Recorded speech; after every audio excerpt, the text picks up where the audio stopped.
Wakati tutakapokuwa tukiwataja malejendari haswa ikija katika uimbaji wa Mugithi eneo la Mlima Kenya, hatokosekana katika orodha ya wale ambao wameweza kutoa mchango wao mkubwa ikija katika nyimbo za Mugithi katika jamhuri yetu ya Kenya. Ila leo wamewaacha wengi wakiwa na masikitiko baada ya kuweza kutoa taarifa za kuhuzunisha kuhusu karia yake na uimbaji wake siku zijazo. Jina lake ni John Njagi.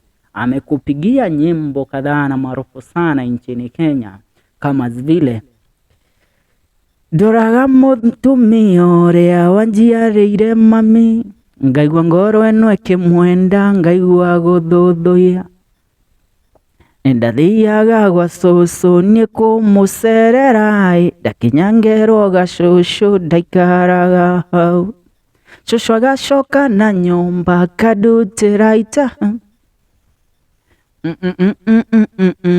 magego ndinamo. Huyo ni John Njagi. Na pia ameimba wimbo ambao ni moja kati ya nyimbo pia ambazo zinapendwa sana, ambao ni wimbo anasemanga ashietaga muthuri wa Gataga. Anasemanga kuna wimbo wake pia unatambulikana sana, Kuina jinaga nejoi nejoi Kuina jinaga nejoi maundu maingi. Pia ni kati ya nyimbo ambazo amekupigia John Njagi. But as of right now, let's speak about the topic ambayo imetuleta hapa. The famous Kikuyu secular artist has announced that he is quitting music industry, and the reason behind him quitting in his latest interview with one of the content creators in the country. John Njagi has revealed that he is now quitting music.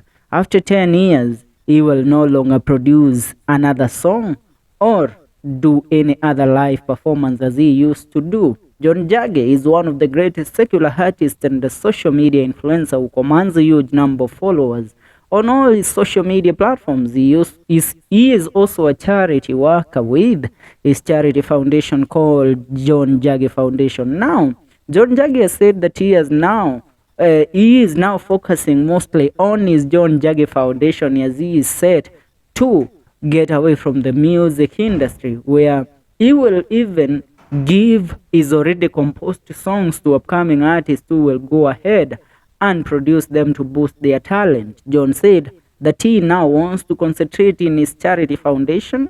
He said that he wants to help the less privileged people in the society via his foundation. He said that this is the main reason behind him quitting the music industry. Tondu Njagi ariuga atiriri, agikinya miaka 10 kĩrĩu-inĩ wake niakwamba atigane na ũini athie kuruta wĩra wa charity kana wĩra wa kugrow foundation yake irakarutaga wĩra wa guteithia andũ arĩa makoragwa mari less privileged in the society. What can you say in regards to John Njagi promising that he is quitting music after 10 years? Tondu Njagi ametutolea a lot of hit songs if I may say so. Yani ukizisikiza nyimbo zake Njagi zinakuguza palipo. Among the many hit songs that Njagi has produced, nimekutajia mbili kama Shosho. Kuna wimbo mwingine ambao unaitwa the other song Wedo Nike, which is his latest tune.